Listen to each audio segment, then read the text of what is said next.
अस्सलाम वालेकुम नाज़रीन, प्रोग्राम दर हकीकत का आपका मेज़बान बिलाल अहसन हाजिर है।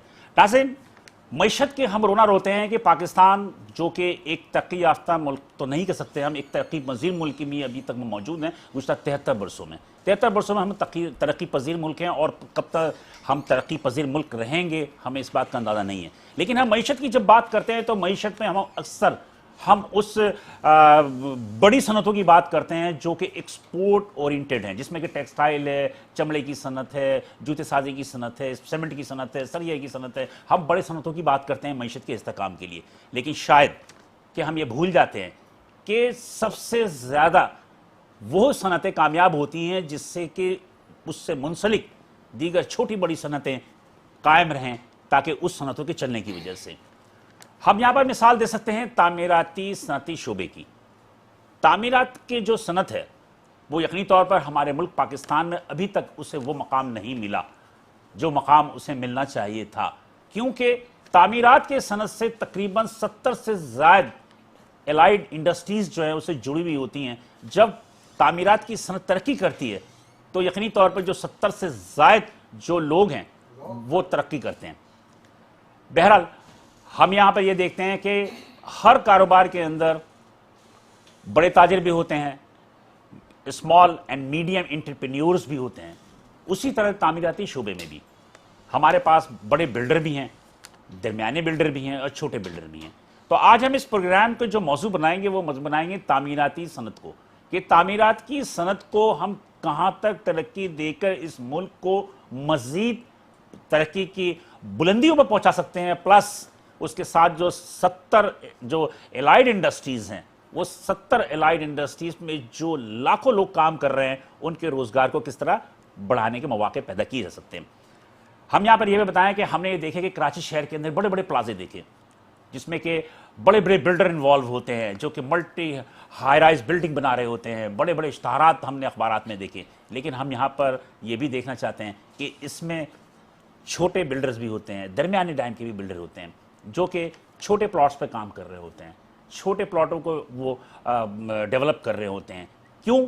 उसकी वजूहात ये होती हैं कि बड़े बिल्डर्स जो फ्लैट बनाते हैं या घर बनाते हैं वो करोड़ों की मालियत के होते हैं, लेकिन यही जो छोटे बिल्डर और दरमियाने टाइप के बिल्डर होते हैं, ये जो अपने छोटे प्लॉट्स पे जो चीज़ों को डेवलप करते हैं वो लाखों में होते हैं, जो कि आजकल किसी भी एक मुतवस्सित तबके के अफराद के रेंज में होते हैं और वो उसकी तरफ ज़्यादा तवज्जो भी देते हैं। तो लिहाजा स्मॉल एंड मीडियम एंटरप्रेन्योर जो कि बिल्डर्स में हैं वो बहुत ज़्यादा तेज़ी के साथ इस सनत को आगे बढ़ा रहे हैं और लोग भी उसकी जानिब जा रहे हैं। लेकिन बदकिस्मती की बात यह है कि हमारे कवानीन जो कुछ इस तरह हैं कि वो उस जो स्मॉल एंड मीडियम एंटरप्रेन्योर हैं बिल्डर्स में, उनको वो रिस्पॉन्स नहीं मिल रहा है कानूनी तौर पर भी कि वो कानूनी तौर पर भी उस चीज़ को मज़ीद आगे बढ़ाएं, बल्कि उनके बहुत सारी चीज़ों पर हर्डल्स पैदा किए गए जिसकी वजह से वो दिलचस्पता नहीं है।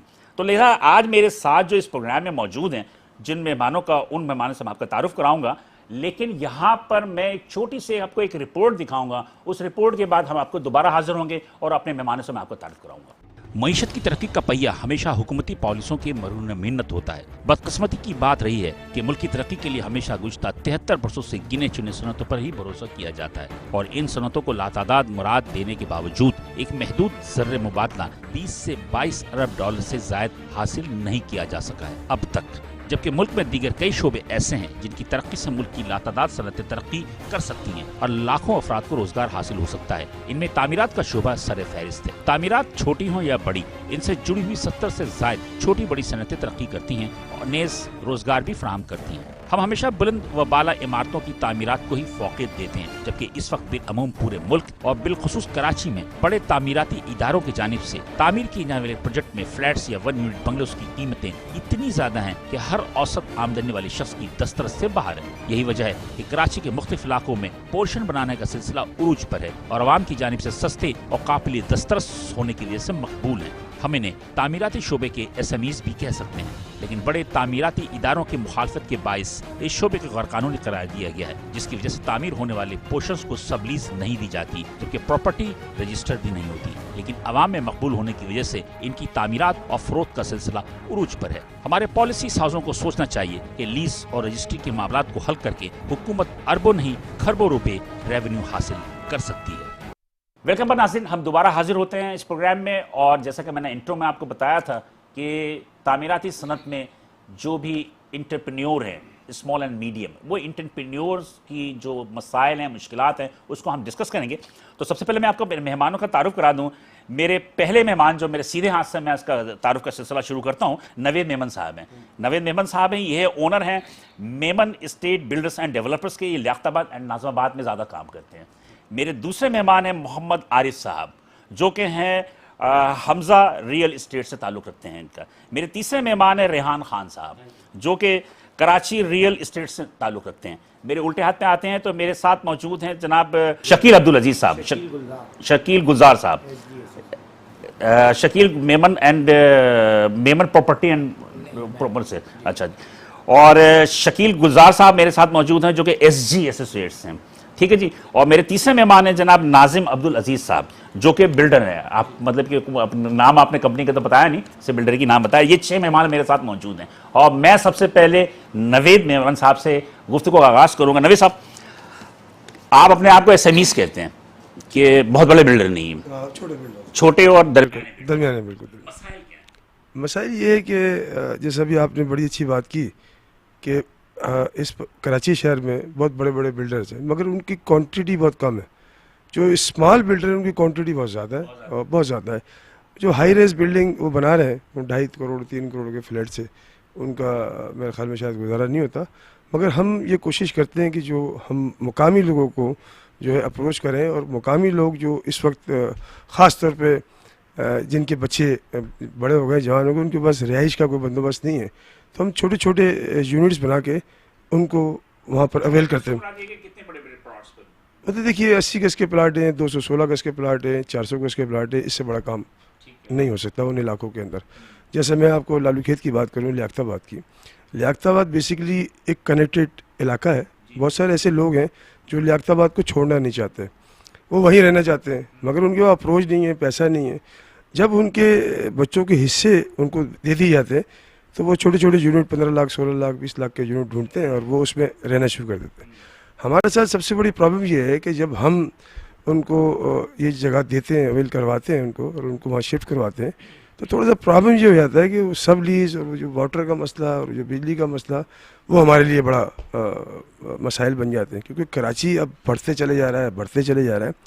तो मैं ये चाहता हूँ कि जो हमारे जैसे छोटे लोग हैं, वो छोटे लोग हैं, जो छोटे बिल्डर हैं, हमें ज़्यादा अप्रोच किया जाए, सरकार हमें ज़्यादा हमारी जो है वो नज़र रखे हमारे ऊपर, और नज़रसानी करे हमारी बहुत सारी चीज़ों के ऊपर, ताकि हम ये जो लोग मिडिल तबके के जो लोग हैं, जो करोड़ों रुपए के जो फ्लैट्स नहीं ले सकते, हम ये चाहते हैं कि हमसे वो छोटे फ्लैट बनवा के। अच्छा, ये जो छोटे प्लॉट्स की आपने बात की, इस छोटे प्लॉट्स में तकरीबन कितने मंजिल तामीर हो जाती है? देखिए कम अज़ कम भी मैं ये समझता हूँ कि हमें सरकार को तो हमें 4 मंजिल होगी या 3 मंजिलों की ज़रूर अप्रूवल देनी चाहिए, मगर ग्राउंड +2 की अप्रूवल मिल जाती है। और दूसरी बात यह है कि अभी खान साहब ने जो बात की थी 50 लाख घर बनाने की, तो उनको चाहिए हम जैसे छोटे बिल्डरों के साथ ताउन करें, और हम इंशाल्लाह इस खला को पूरा कर देंगे। और जो लोग वही लोग लेंगे, और अमीर आदमी तो खान साहब का घर लेगा नहीं, मगर हम जो जितने भी लोग यहाँ बैठे हैं स्मॉल बिल्डर्स, वो हम बेसिकली मिडिल तबके के लोगों के साथ काम करते हैं, जिनके पास इकोनॉमी कम है।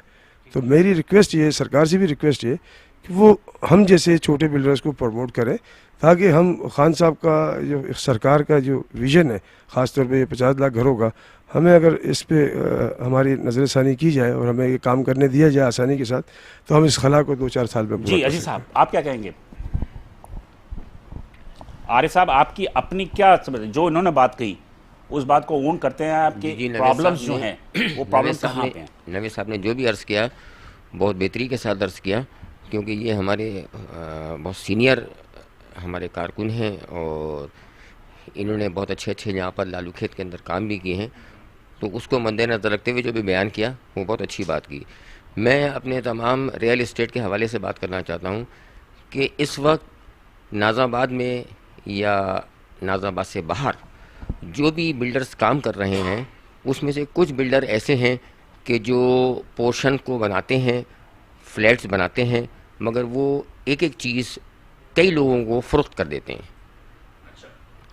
उसमें जो है ना, जो बायर होता है उसको बड़ी तकलीफ़ होती है, और फिर आखिर में जो है जो रियल एस्टेट ब्रोकर होता है उसके ऊपर सारा नज़ला गिरता है ना, कि हमने पैसे आपको दिए हैं, आपने बिल्डर को दिए हैं, आप इसको हमारे पैसे दिलवाएं वापस।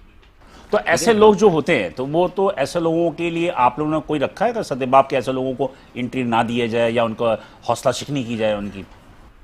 सर मेरा एक छोटा सा नाक़िस तजुर्बा है कि मैं as a all Nazabad association का ज्वाइंट जनरल सेक्रेटरी हूँ। मैंने तमाम अपने रियल एस्टेट को एक सर्कुलर जो है वो निकाला था, उसमें उनको वाज़ह किया था कि आप जिससे भी बुकिंग करें टाइटल डॉक्यूमेंट से बुकिंग करें, जिनके नाम प्लॉट है उनसे बुकिंग करें, दूसरों को आप पैसा ना दें, क्योंकि बाज़ी जगह ऐसा हुआ है कि एक पार्टनर है, एक बिल्डर है, उसके कई पार्टनर हैं, प्लाट एक ही के नाम है और पैसे लेने वाले जो है ना 3-4 लोग हैं। तो आपसे जो है ना वो फिर जो है ना उसमें उनको तकलीफ़ होती है कि वो पैसा किसी को देते हैं, तलब किसी से करते हैं, तो उसमें जो है ना लड़ाई झगड़े का बाइस बनता है। तो मेरी यही अपील है अपने तमाम जितने रियल एस्टेट ब्रोकर हैं कि ये उन्हीं से टाइटल एग्रीमेंट करें, और टाइटल जब एग्रीमेंट करें तो उससे उनका टाइटल जो है उसको क्रॉस करके उसकी बुक कॉपी लें, वो एग्रीमेंट के साथ। अच्छा, जिन्होंने कर दी चीटिंग उनके लिए आप लोगों ने कोई कुछ किया कि उनके मसाइल हल हो सके, जो ओन पार्टी है, जो रियल पार्टी है, उनको घर मिल सके? सर हमने उनको बुलाया, बिल्डरों को ही बुलाया। कुछ बिल्डर ऐसे हैं जो कंपनसेट कर रहे हैं उसके साथ कि उनको थोड़े थोड़े करके पैसे उनकी अदायगी हो रही है। बाज़ ऐसे बिल्डर हैं जो यहाँ से रफू चक्कर हो गए, करोड़ों रुपया की उन्होंने चीटिंग करी, वो चले गए, समझा ना। उसमें अच्छे बिल्डर भी बदनाम हो गए। सही कह रहे हैं जी। रेहान खान साहब, आप कुछ कहना चाहेंगे कि आप भी इस रियल एस्टेट के कारोबार से ताल्लुक़ रखते हैं, तो क्या प्रॉब्लम क्या आती है? अभी जो बात की इन्होंने, ये बात कहाँ तक दुरुस्त है कि जो बिल्डर चीटिंग करता है, यानी एक प्लॉट उसने 3-3 या फ्लैट उसने 3-3 या ज़्यादा लोगों को फरोख्त कर दिया, तो जो आदमी सस्ते के चक्कर में आता है कि सस्ती चीज़ हमें मिल जाएगी, वो तो तबाह बर्बाद हो गया, तो उसको कैसे कंपनसेट करेंगे आप? बिस्मिल्लाहिर्रहमानिर्रहीम। सर इसका जैसे कि नवेद भाई ने बिल्कुल वादे किया, क्लियर किया, और आरिफ भाई ने जैसे कि जिक्र किया इसका कि टाइटल ऑफ बिल्डर जो है ना, आपका एग्रीमेंट जो हो वो उनके साथ होना चाहिए। ये तो आप कह रहे हैं ना, एक आम जो खरीदार आता है उसको तो नहीं पता ना। हाँ, ये फिर जो उनकी डील करवा रहा है, जो उनके बीच में रियल एस्टेट जो इन्वॉल्व है, हाँ। उसकी जिम्मेदारी बनती है कि वो उसको टाइटल ऑफ बिल्डर के साथ उनका एग्रीमेंट करवाए, ना कि और किसी के साथ दरमियान में इस तरह का कोई मामला हो कि अब जैसे कि प्लॉट इनका है, ऐसा वहाँ पे ज़्यादातर साइट्स के ऊपर होता है कि वहाँ पे खड़े हुए हैं, कॉन्ट्रैक्टर अगर खड़ा हुआ है वो अपना बता के वहाँ पे बुकिंग कर लेते हैं। यहाँ पे ऐसा भी चीटिंग और फ्रॉड हुआ है। जैसे तो कि इसका मतलब ये है कि जो खरीदार है वो बड़ा मासूम है, उसको मतलब ये कि गलती सारी उसकी है। जी हाँ, तो लेकिन एक चीज़ है कि उसके अंदर एक लोगों को जो इतराज़ है वो ये होता है कि जब किसी इलाके के अंदर पोर्शन बनता है, तो पोर्शन बनने के बाद उसके जो पब्लिक आती है, यानी कि जो खरीदार आता है, हर किस्म के खरीदार होते हैं, अच्छे भी होते हैं, बुरे भी होते हैं। अब जैसे किराएदार आते हैं तो अच्छा भी होता है, बुरा आता है, अब वो आ गया, तो उससे लोगों का एतराज़ ये होता है कि उस इलाके की कुछ जो माहौल है, सकाफत है, वो तब्दील हो जाती है। आप ये तो नहीं देखते कि जनाब आली के जो खरीदार है उसका अपना कैरेक्टर क्या है, ये तो नहीं देखते ना।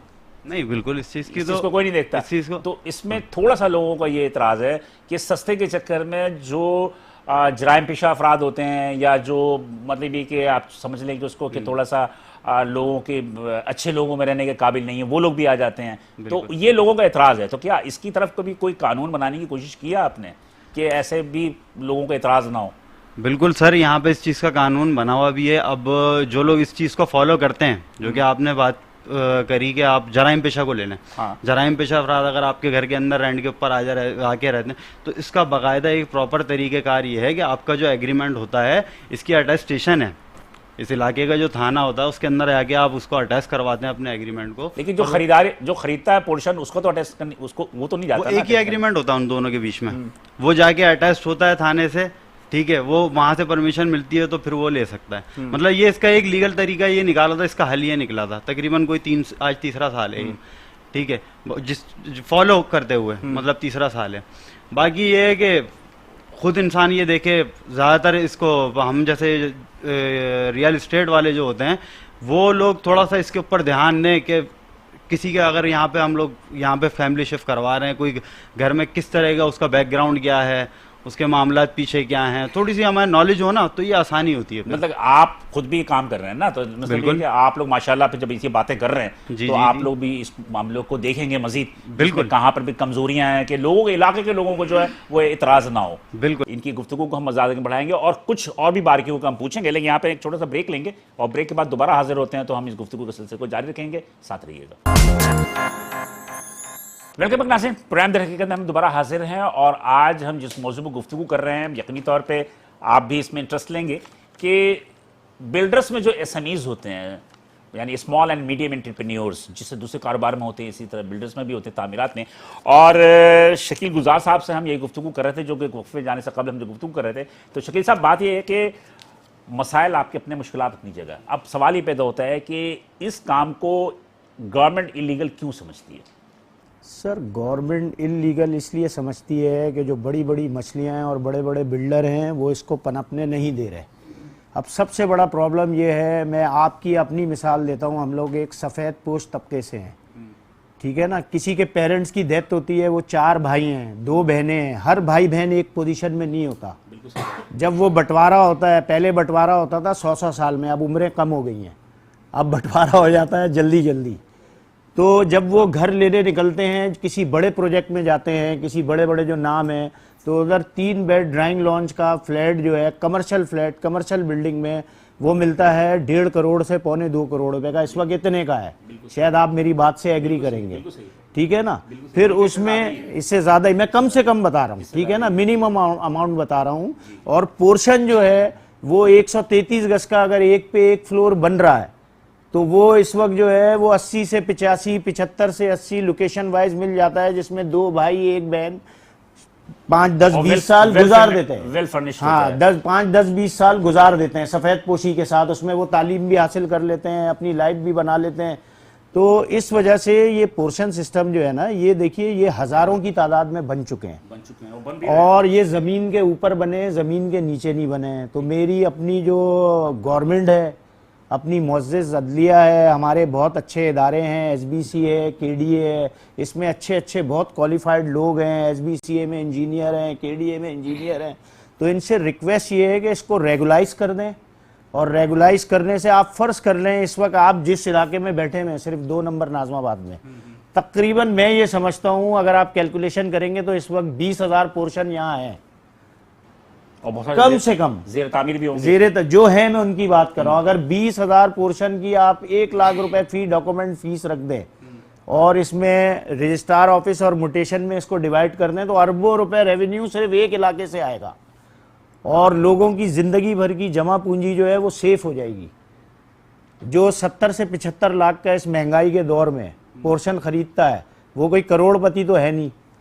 तो उसकी एक मेन इशू हमारा ये जो प्रॉब्लम 70-75 लाख रुपए की जो आप एक पोर्शन देते हैं, जी, तो ये यकमुश्त रकम लेते हैं आप लोग, या इसमें भी किस्तें वगैरह होती हैं, जैसे बिल्डर करता है ना कि 3 महीने पे, 6 महीने पे, 9 महीने पे, ये ऐसा कुछ होता देखिए, है? ये एक छोटा प्रोजेक्ट जो होता है ना, ये समझ लें आप 8 से 10 महीने में जाके कंप्लीट होता है, ठीक है ना। तो इसमें 8 से 10 महीने में पेमेंट होती है, देने वाले को भी सहूलत हो जाती है। अच्छा, 8 से 10 महीने में 8 से 10 महीने में किस्तें हाँ, वो बुकिंग के टाइम इतने पैसे। और मैं सबको ये रिक्वेस्ट करूंगा कि किसी भी बिल्डर को आप महीनावार पेमेंट नहीं दें। आपके प्रोग्राम के तवज्जुह से जो चीटिंग की बातें हो रही थी ना, जो चीटिंग्स हो रही हैं, आप छतों पे पेमेंट दें, अपना काम होते देखें। आप 2 लाख रुपए महीने की बजाय पर छत 10 लाख दें। आपने देखा जी, पहली छत बन गई है, आपने 2nd फ्लोर लिया हुआ है, इस तरह आप छतों पे देंगे तो आप सेव भी होते जाएंगे। अगर कोई रुकावट आई, बिल्डर भागा, तो काम रुक जाएगा, आपकी बकाया पेमेंट सेफ रहेगी। मतलब आप ये चाहते हैं कि एक सिस्टम बनाया जाए, सिस्टम बनना चाहिए। सिस्टम जो है वो आपको भी बनाना पड़ेगा, गवर्नमेंट को भी बनाना पड़ेगा, गवर्नमेंट को उसमें हमारा साथ देना पड़ेगा। जी, आप कुछ कहना चाह रहे थे शकील साहब के, शकील मेमन साहब के, आप मुझे बता दीजिए सिर्फ इतना। ये सबसे ज्यादा देखें, लोगों को जो अपने जो तहफ़्फ़ुज़ात होती हैं, एक तो बात ये होती है कि बहुत अच्छी बात की राहन साहब ने भी और शकील साहब ने भी, कि अवेयरनेस नहीं है खरीदार को, ठीक है। जिस तरह का बड़ा बिल्डर चीटिंग करता है, बड़ा बिल्डर भी चीटिंग करता है, ये जरूरी नहीं है कि छोटा बिल्डर भी चीटिंग कर रहा है, बड़ा बिल्डर भी चीटिंग करता है। आप में भी अच्छे बुरे सब लोग मौजूद हैं। तो जो बात कर रहे हैं, तो उस बात में कहां तक इसको ऑन करते हैं और कैसे, और मजीद इसको नोक पलक दुरुस्त करके और बेहतर करेंगे? बिस्मिल्लाहिर्रहमानिर्रहीम। सबसे पहले तो मैं शकील भाई की जो इन्होंने बात की है कि मामलात ये हैं, और रेहान भाई ने बात की कि बिल्डर को पता नहीं होता और सारे मामलात हैं, तो बात ये है कि उनको ये पता ही नहीं होता, वो अपनी ब्रोकरी बचाने के लिए डायरेक्ट बिल्डर के पास चले जाते हैं, कहते हैं कमीशन देना पड़ेगा स्टेट एजेंट को, तो वो अपने कमीशन बचाने के चक्कर में जो है खरीदार की बात कर रहे हैं, जो आप कह रहे थे ना, वो अवाम मासूम है, मतलब खरीदार की बात जी कर जी रहे हैं। खरीदार की बात ये कर भी रहा मासूमियत हूँ। है। हाँ, तो ये मासूमियत है, वो 50,000 रुपये ये भी तो मासूमियत है। 50,000 या लाख रुपए का एक कमीशन बचाने के लिए वो डायरेक्ट बिल्डर से होते हैं, 50,000 के लिए 50 लाख की चीज़ लेते हैं, वो बचाने के लिए जो है वो डायरेक्ट चले जाते हैं, वो डबल बेच देता है। देखें, बायर जो है उसको ये पता होना चाहिए कि जब कोई बिल्डर प्लॉट लेता है और उसके जो पेपर हैं वो पेपर वेरीफाई होते हैं, वो वेरीफाई हुए बगैर जो है नहीं करता। जब ब्रोकर के पास आता है, हमारे पास आता है, हम उनको वेरीफाई के लिए पेपर देते हैं कि आप जाके जो है इसको चेक कराएं, वो वेरिफिकेशन होती है, इसके बाद मुतमईन होता है, बाकी वो जो है बीच का पुल का किरदार अदा करता है और सारे मामलात को हल कराता है। मतलब कि अब बायर आप कहना ही चाह रहे हैं कि खरीदार जो होता है पहले ब्रोकर के पास आता है, जी, जी। ब्रोकर उसे कन्वेंस करता है कि आप नवेद साहब का फ्लैट ले लें जी, या जी, किसी जी, भाई का फ्लैट जी। ले लें, लेकिन वो जब खरीदने की बात आती है वो आपको बाईपास कर जाता है। बाईपास करके वो डायरेक्ट जाता है और उसका वो भुगतान भुगतता है। इसके बाद क्या होता है, वो तो हमारे पास आ नहीं सकता, मगर हमारे पास इतने केस आते हैं, ये डेली बेसिस के ऊपर भी केस आते हैं, बहुत अच्छी खासी चीटिंग हुई हुई है।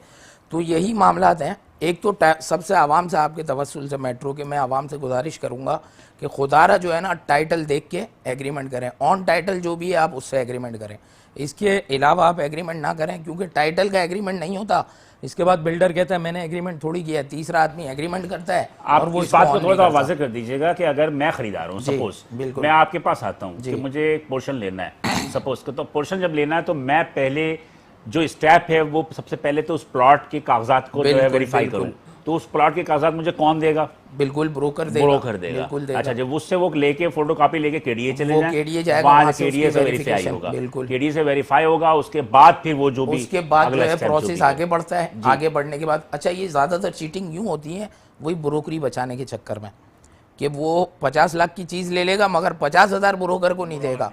अगर आपके थ्रू करेंगे तो तमाम काम जो है वो बिल्कुल। कानून के मुताबिक हो जाएंगे और रिस्क कम रहेगा उसके अंदर। आपकी बात असल में ब्रोकर जो है ना, मैं सॉरी थोड़ा सा इंटरप्ट नहीं, कर नहीं, रहा नहीं, हूँ, बिल्कुल सही बात है। ब्रोकर जो है वो अगर किसी की बुकिंग करा रहा है तो वो मार्केट में बैठा है, तो उसकी प्रैक्टिस है कि भाई ये बिल्डर जो है, जैसे नवेद साहब हैं, ये 4 प्रोजेक्ट बना चुके हैं, उसमें कामयाबी से सब मीटर वीटर लगवा दिए हैं, फैमिलियाँ शिफ्ट हो गई हैं, उसके सारे डॉक्यूमेंटेशंस कंप्लीट हो गई हैं, तो इनका एक एतमाद हो गया है, तो इस तरह ब्रोकर उसको पहचानता है। आपके तवस्सुल से मेरी अपील भी गवर्नमेंट से है कि ये जो सबलीस के मामलात हैं, मैं हाई कोर्ट से भी अपील करता हूँ, जो हमारे मौजूद जज साहिबान हैं, कि खुदारा पब्लिक ने जो है ना अपना जेवर बेच के, सब बेच के ये चीज़ें ली हुई हैं, जो मामलात लटका लेकिन हुआ बात वही है ना, मैं आपसे, आप बैठे हैं काफ़ी ज़्यादा, मैं आपसे भी बात कर लूँ। क्या कहते हैं, नाजिम अब्दुल अजीज़ साहब, मैं एक चीज़ ये पूछना चाह रहा था कि ये जो बात कर रहे हैं सारे कि सबलीज खोल दो, जज से भी वो रिक्वेस्ट कर रहे हैं, जो भी मुताल्लिक़ अथॉरिटीज़ हैं, आप लोगों की भी तो अपनी कोई आवाज़ होनी चाहिए कोर्ट में। जो बड़ा बिल्डर अगर जोर लगा रहा है कि आप नाकाम हो जाएं, तो आप भी तो मुत्तहद होकर कोर्ट में जाके या जज के सामने खड़े होकर अपना मौक़िफ़ तो पेश करें। हमने अपना मौक़िफ़ पेश किया है कि हमारे लीज़ें खोली जाएं, और काफ़ी हमारे जो नवीद भाई वगैरह, हमारे जो स्टेट वाले होते हैं, हमारे जो बिल्डर्स हैं, उनसे सबसे बातचीत हुई है, मगर इस मामला पे कोई गौर फिक्र नहीं की जाती, क्योंकि हम छोटे, आपने क्या कहा अभी कि हम छोटे बिल्डर्स हैं, दरमियानी और छोटे बिल्डर्स हैं। बड़े बिल्डर्स की बात ज़्यादा सुनी जाती है, हमें कोई वैल्यू नहीं दी जाती, अहमियत नहीं जाती। अच्छा, आपको वैल्यू इसलिए नहीं दी जाती कि आप टैक्स नहीं देते?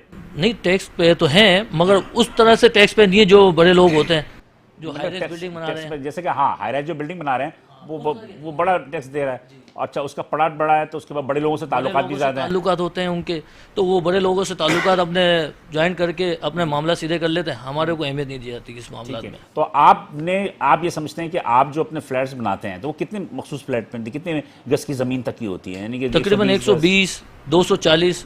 अच्छा, आजकल तो 1000 गज पे भी बन रहा है, 600 गज पे भी बन रहा है, तकरीबन हर इलाके में अपने अपने हिसाब से बन रहे हैं। और टाउन हाउसेस वगैरह होते हैं, मगर यहाँ पर जो कैटेगरी ये है 133 216 स्क्वायर यार्ड, इसके ऊपर बनते हैं, और उस पे 6 पोर्शन भी बनते हैं। लेकिन सबसे ज़्यादा मजबूती नहीं होती ना।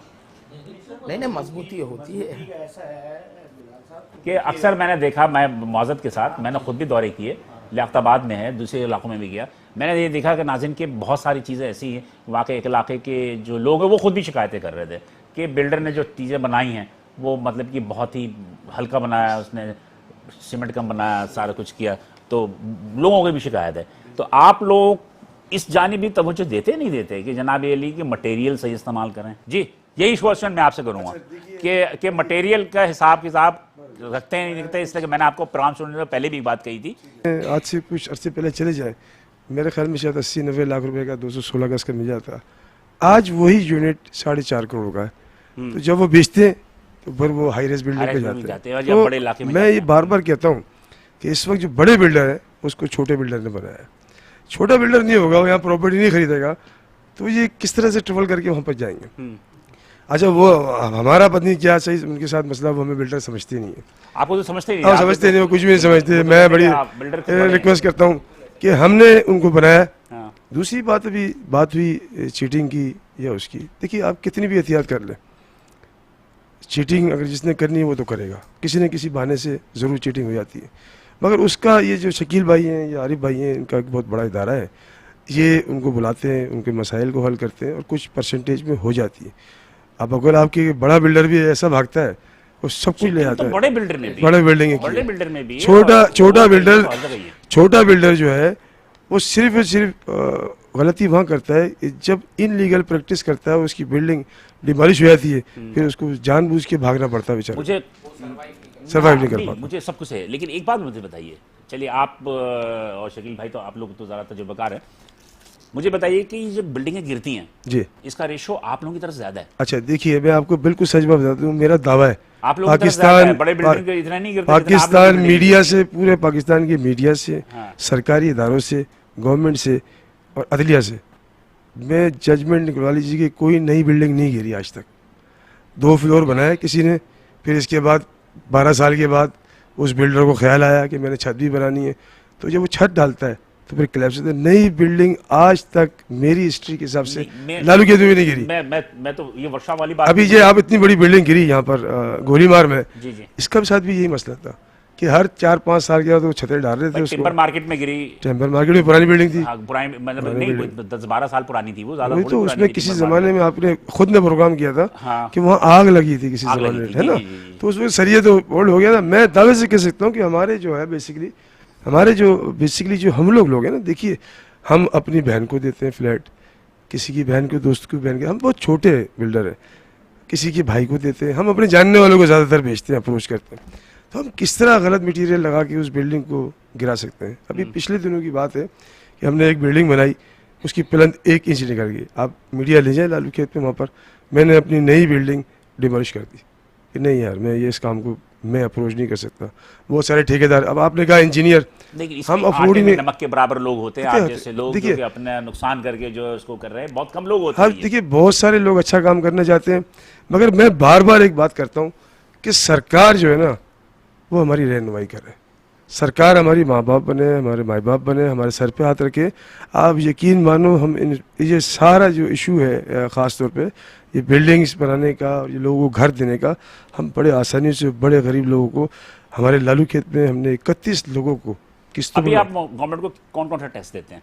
मैं बिल्कुल सच बात करूँगा, हम गवर्नमेंट को कोई टैक्स नहीं देते, किसी किस्म का भी कोई टैक्स नहीं देते, क्योंकि मसला ये है कि जब हम नक्शा पास करते हैं तो वो भी हमें फ़ीस देनी पड़ती है उसकी, इसके बाद हम जो भी मटेरियल खरीदते हैं उसकी फ़ीस देनी पड़ती है। फिर बहुत सारे हमारे इशू ये है कि हमें ब्लैकमेलिंग का सामना हर रोज़ करना पड़ता है। कंप्लेनर आके खड़ा हो जाता है, उसको लाख रुपए देने पड़ते हैं, दूसरा पीछे गली से कंप्लेनर आ गया, उसको लाख रुपए देने पड़ते, तो कंप्लेनर हमारी रीढ़ की हड्डी तोड़ता है। उसको अब बहुत सारे मसाइल जाते हैं, बहुत सारे लोग हैं, मंत्री के हिसाब से चलता है। ये तो मैं यही, आपने बड़ी सी बात की, मैं आपकी बात टोक रहा हूँ, ये बड़ी सी बात की, मैं आज ये वादा करता हूँ आपसे, जितने भी लोग बैठे हैं और भी बिल्डर से, हम जायज़। वेलकम बैक नाज़रीन, प्रोग्राम देख रहे हम दोबारा हाजिर हैं और ये गुफ्तगू का सिलसिला जो चल रहा है, यकीनी तौर पे आपने भी टीवी चैनल ट्यून किया होगा, मेट्रो 1 टीवी चैनल, तो आपने देखा होगा कि हम यहाँ पर गुफ्तगू जो कर रहे हैं तामीराती जो शोबा है, जो सनत है, वो उसमें जो SMEs हैं, स्मॉल एंड मीडियम एंटरप्रेन्योर, उनके साथ क्या प्रॉब्लम है।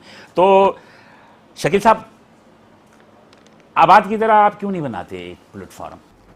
सर हमारा प्लेटफॉर्म बन चुका है और ऑल नाज़माबाद गुलशन इकबाल, गुलिस्तान जौहर, लियाकताबाद, नॉर्थ नाज़माबाद ये बन चुकी है और इसके बाद ये कन्वर्ट हो चुकी है all Karachi, all Pakistan, all Karachi भी बन चुकी है, उसके कई प्रोग्राम भी हो चुके हैं और all Pakistan real estate association भी बन चुकी है। तो और आज आपके साथ भी जो मीटिंग है वो भी इसी की कड़ी का एक हिस्सा है ताकि हम लोग इन प्रॉब्लम्स को रीसॉल्व करें। रियल एस्टेट एजेंट्स की बात है जी ना? मैं जी तो क्या ये रियल एस्टेट एजेंसी पोर्शन बना रहे हैं? नहीं, रियल एस्टेट एजेंट्स का बीच में एक अहम किरदार होता है इसमें। नहीं, मेरा अपना जाती ठीक है राय ना ये जी। है कि जो पोर्शन बना रहे हैं जी जी उनकी अपनी एक एसोसिएशन होनी चाहिए बिल्डर्स की, हाँ वो भी होनी चाहिए, बिल्कुल बिल्डर्स की आपकी अपनी बहुत होनी चाहिए। जी बहुत अच्छी बात है। आप उनकी भी एक लाजमी एक यूनियन मुनज़्ज़म होनी चाहिए और उनके एसओपीस होने चाहिए और उसके तहत वो चलें, उससे चीटिंग्स भी बंद हो जाएंगी। मैं आपसे और जी जी और तामीरात का मेयार भी बेहतर जी। हो। और थोड़ी सी मैं आपको एक बात क्लियर करना चाह रहा हूँ, बिल्डर जब कोई चीज़ बनाता है तो कई स्टेप्स पे टैक्सेस देता है। पहले वो नक्शे की अप्रूवल कराता है, उसका टैक्स देता है, फिर वो नक्शा फॉरवर्डिंग पे जाता है, फॉरवर्डिंग से जाके फिर SBCA में अप्रूव होता है, उसके बाकायदा चालान जमा होते हैं, ग्राउंड प्लस 2 में 7 से 8 लाख रुपए का चालान जमा होता है, तो वो सब गवर्नमेंट को जा रहे हैं ना। अच्छा, फिर एक बार बार ये कहा जाता है कि पोर्शन इलीगल है।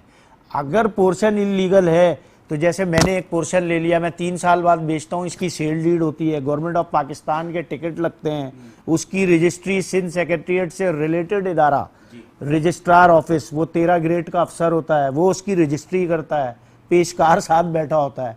तो ये मतलब इसको आप मैं इलीगल नहीं समझता। हाँ, इलीगल ये है कि चौथा फ्लोर डाल रहे हैं। ग्राउंड प्लस 2 की एक कैटेगरी जो है ना आपकी, ग्राउंड प्लस 2 की उसमें इजाज़त है। एक कैटेगरी बोलते हैं 200 से लेके 400 गज तक, 399 गज तक, तो उसकी ग्राउंड प्लस 2 की तो लीगली इजाज़त है। तो एक और 3 तक की इजाज़त दे के मेरी रिक्वेस्ट है गवर्नमेंट से, उसको बिल्कुल क्लोज कर दें, उससे ऊपर बनने ही ना दें।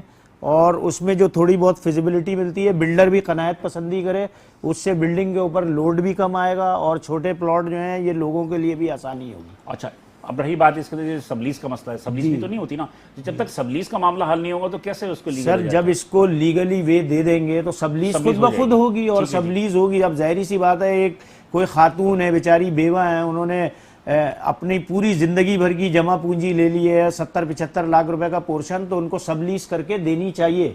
वो आबाद हो चुकी, वो ले नहीं रही, वो ले चुकी हैं। विदाउट सबलीज अभी बिजली का मीटर जी, गैस मीटर लग जाते हैं जी लग जाते हैं। तो वो कैसे लगा रहे हैं? जब वो इनसे आपस में इनका सेटअप होता है इदारों का, वो आके लगा देते हैं, लगे में।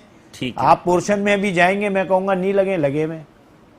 मतलब काम सारे हो रहे हैं, लेकिन काम सारे हो रहे हैं, तो हमारी हुकूमत से हम ये कह रहे हैं कि हुकूमत को मिलेंगे टैक्स, मतलब हुकूमत को नहीं मिल रहा। हाँ, ये अरबों रुपए मिलेंगे हुकूमत को और लोग सेफ हो जाएंगे। जी, हम देना चाहते हैं गवर्नमेंट को टैक्स। अगर ये ग्राउंड प्लस 3 की अप्रूवल करते हैं, इसकी एक फ़ीस रखें, वो फीस हमसे लें, उससे इतना फंड जनरेट होगा।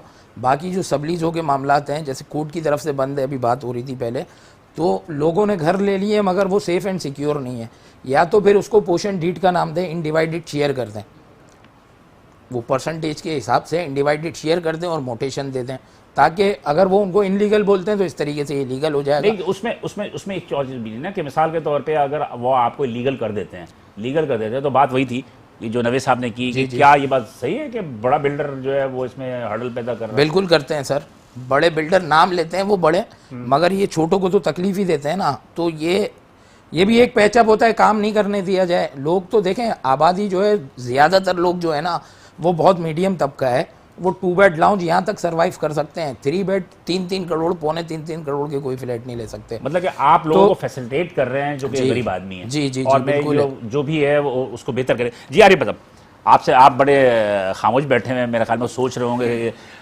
मैं ये पूछना चाह रहा हूँ कि जो बातें की हमारे भाइयों ने कि एसोसिएशन बनना चाहिए बिल्डर्स का, डेवलपर्स का, आप उसको डेवलपर भी मैं कहूँगा, बिल्डर भी कहूँगा, इसमें मैंने ये देखा कि जो नेगेटिव इम्पैक्ट आता है पोर्शन बनाने वालों को, उस पर क्यों नेगेटिव इम्पैक्ट आता है?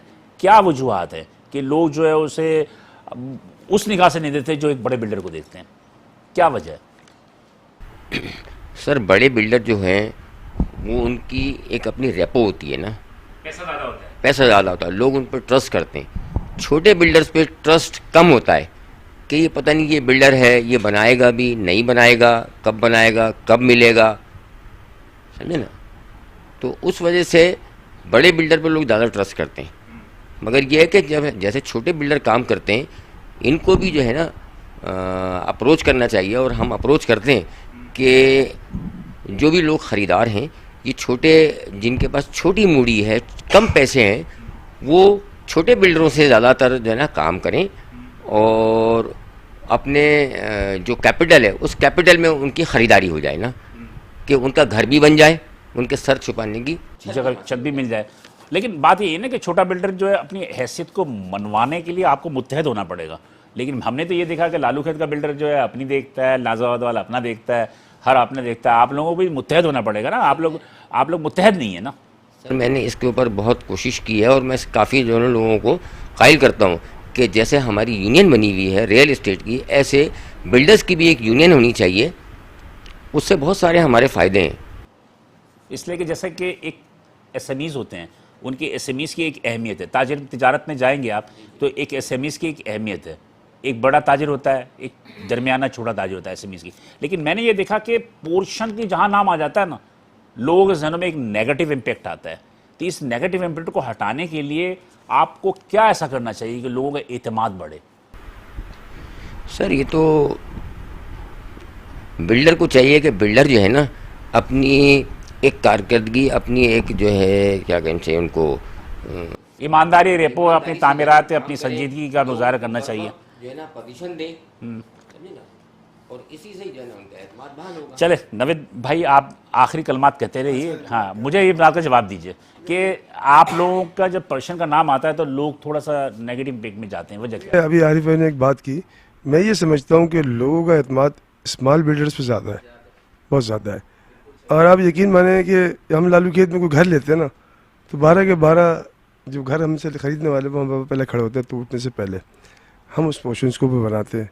मैं ये समझता हूँ कि हम ज़्यादा बेहतर तरीके से काम कर रहे हैं, उनको ज़्यादा बेहतर तरीके से मुतमईन कर रहे हैं, और लोग मुतमईन हैं तो लाखों करोड़ों के हिसाब से ये पोर्शन बन रहे हैं इस वक्त छोटे इलाकों में, औरंगी टाउन, औरंगी, लियाकताबाद में। आखिर में हम ये समझते हैं कि आप क्या मुतालबा करना चाहेंगे गवर्नमेंट? देखिए, गवर्नमेंट के पास तो हमारी तमाम अर्जियाँ में जानती है, क्योंकि गवर्नमेंट जो है वो बेसिकली हमारी माँ है, और माँ को औलाद का दर्द तो होता है, मगर वो मैं नहीं समझता कि वो, अब देखें माँ को कब होश आता है। बहुत शुक्रिया सर, आप लोगों का बहुत शुक्रिया। और नाज़रीन, जैसा कि देख रहे हैं कि आज के प्रोग्राम में हमने कोशिश की है कि वो सेक्टर जो कि एसएमईज़, जो कि बिल्डर्स में, तामीराती सनत में जो छोटे जो बिल्डर कहेंगे हम इसे, जिसको अमूमन लोग कहते हैं कि जो पोर्शन बनाने वाले। लेकिन जैसा कि अभी नवीद भाई ने भी कहा, दूसरे में कहा कि हमारे साथ माफिया का नाम लगा दिया जाता है, तो सवाल ये पैदा होता है कि ये क्यों लगाते हैं मुझे तो नहीं मालूम। लेकिन बहरहाल ये कि ये भी एक मेहनत कर रहे हैं। और जैसा कि एक बात कही, बहुत ही खूबसूरत बात थी, शकील साहब ने भी कही कि हुकूमत अगर इन्हें लीगल कर दे तो यकीनी तौर पर अरबों और खरबों रुपए का उन्हें जो है रेवेन्यू मिल सकता है। तो हुकूमत क्यों नहीं इस्लामी तवज्जो देती है? और जबकि हुकूमत पाकिस्तान, इमरान खान साहब का एक विजन है कि 50 लाख से ज़्यादा लोगों को घर दिया जाएगा, तो इसी तरह हम इन्हें प्रमोट करके जो है लोगों को घर दे सकते हैं, चाहे वो 50 लाख ना हो, लेकिन जितनी भी तादाद होगी उन तादाद में लोग इस घर को ज़्यादा से ज़्यादा खरीदते हैं बनिस्बत उन हाराइज बिल्डिंग में जो करोड़ों रुपए के फ्लैट्स को खरीदने की इस्तात नहीं रखते। बिलाल हसन की इजाज़त दीजिए, इंशाअल्लाह ताला अगले हफ्ते इसी वक्त इसी दिन आपसे दोबारा मुलाकात होगी। उस वक्त तक के लिए अल्लाह।